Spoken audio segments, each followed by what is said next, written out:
Howdy y'all, welcome to a tool bag channel. This is a tool bag. I knew I would be making a Valvoline Restore and Protect motor oil video one of these days. I did not know I'd be making it this soon or under these circumstances. So let's back up. Basic idea of this oil, and this is just a real quick rundown. If you want to get deeper into this oil, the Motor Oil Geek, that channel, Lake Speed Jr., he has a whole going through this oil in more detail. Long and short of it is, this is supposed to clean significantly more effectively than your other synthetic motor oils out there on the market, while being safer for the engine than something like a full-on engine flush chemical that you pour in and run with the oil. So you just use this like a normal oil change, do it a few times, and the idea is that should clean out the engine really well, restore a lot of if you've got dirty piston rings, things like that, it'll help restore performance there. And the data on it looks pretty good. The other idea behind this is for how it was formulated is that it should not clog oil filters. They made it to clean well, but not so well that it clogs oil filters. I don't know where you draw the line for that. I don't know how you make that claim reliably, because it seems to me like that would depend on how much sludge is in the engine. And this experience here seems to kind of confirm those suspicions that I had. So right off the bat, I will say I'm impressed with this oil. I'm impressed that it was able to do what it did, but this is something that I would have liked to know going forward, and to account for this eventuality that we're about to go over. So we have two vehicles in this story. One is the 2008 Ford F-150 with a 4.2 liter V6. This is just a great old Ford pushrod engine. These tend to run for a long time. They have a few issues here and there, but they don't have crazy stuff like variable valve timing. There's no cam phasers and things like that to worry about, like there are with a lot of the Ford engines of that vintage. Nice, simple motor, not a whole lot to it. A great motor to do something like a experimental motor oil on. Next is my own 1994 Toyota Camry with the 3.0 liter V6. The Ford had the oil changed with this and the new Fram synthetic endurance filter about 500 miles ago. My car did the same oil change in it, again with Fram synthetic endurance, and this fancy motor oil. This was about 800 miles ago, something like that. I'm great about recording my customers' information, not so good about recording the information on my own cars. You know how it goes. But anyway, somewhere around there. All right. The Ford came back recently with some engine noise. Didn't run for long at all like that. Hopefully everything is fine. We're still digging into that and figuring out what exactly we're dealing with on that end.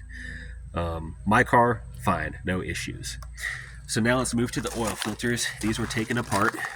This is the slightly larger oil filter out of the Ford. And these are the pleats taken apart. The rest of the guts are elsewhere. We're not worried about any of those right now. If you want to see the guts of these filters, there's channels out there for that. This isn't that channel. This is the filter media out of the Ford, filter media out of the Toyota.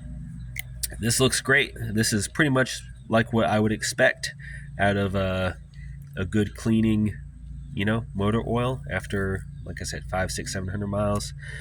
We've got just some nice regular used motor oil on there. Nothing out of the ordinary. Nice and even. Don't see anything that bothers me. It does the little thing. Media turns white as you scrape it, and then just soaks back in. I like it. So good results so far from here. I took this oil filter out of my Toyota after encountering this, just as a precaution in case the same thing was about to happen to my car. On this filter, on the other hand, the entire filter media, everywhere, coated in sludge. That engine had a lot of stuff in it, and even though it's given us I wish this was under happier circumstances, that oil did a really good job of getting that sludge out, but a little too fast for what we expected. This is all over this. It's everywhere. This filter was basically completely clogged up. And like I said, haven't dug into the rest of it a whole lot yet. We'll be finding out if there is engine damage or not. I don't suspect there is. I think it was probably just a temporary loss of or reduction in oil pressure. I did pull off the oil pump. It looks okay. I think the worst thing we have is the gear on the front of the camshaft that turns the camshaft synchronizer gear. And that's a whole other, those things wear out on those every once in a while anyway. That was wore out, and so we've got to source one of those, which is way harder than it sounds. Looking up parts that are not made or available anywhere anymore from the looks of it. But that's a whole nother story. We'll get there in another video someday. The point of this is that if you're not sure what the inside of your engine looks like, if you're not sure how much buildup is in there, if you're going to run this, which I think is a good idea, I think it's the start of a good idea. Running this oil for an oil change to get your engine cleaner clearly is a start of a really good idea. But what I would do, if you're not sure about how much stuff is really in that motor, get a bunch of oil filters and change those oil filters. This is not advice. I'm not your mechanic. This is not advice. It's not legal advice. This is not any kind of advice. Do everything at your own risk. Don't breathe without consulting your doctor. You know, the whole deal. If I were doing this again on the vehicle, I would keep a bunch of decent oil filters on hand. I wouldn't run this one right off the bat because goodness, what a waste. Maybe just like a standard Wix or something like that. You can order just like a case of 12 regular Wix filters on Rock Auto for decently cheap, something like that. And then I would change out the first filter after probably 300 miles, just to be extra safe. Tear it open, have a look at the inside, and see how it's doing. Maybe change again in another 500 miles just to be safe. And from there, depending on what's going on in the filter, adjust your expected interval accordingly. I wouldn't necessarily change out all the oil after 300 miles, 500 miles. This oil that's in the truck is still fine. This oil has not broken down in 500 miles. The only thing that has happened is that it has freed up so much junk that oil filter was clogged up and rendered useless.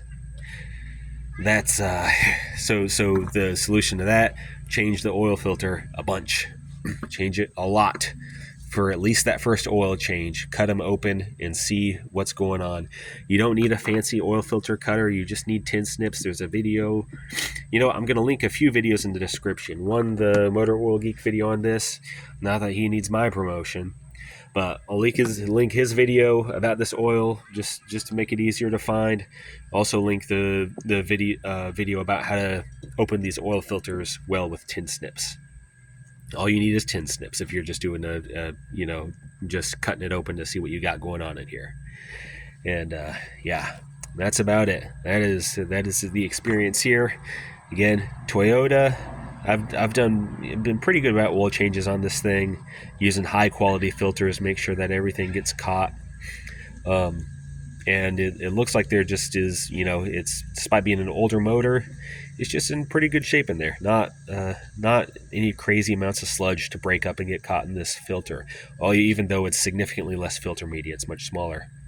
That Ford 4.2 liter, it just had a lot of stuff in there that needed to come out. So, yeah, from now on, anytime I'm doing this, I'm getting a bunch of filters doing some earlier filter changes before moving on with it. So that's about it. Good luck to y'all. Have a good one.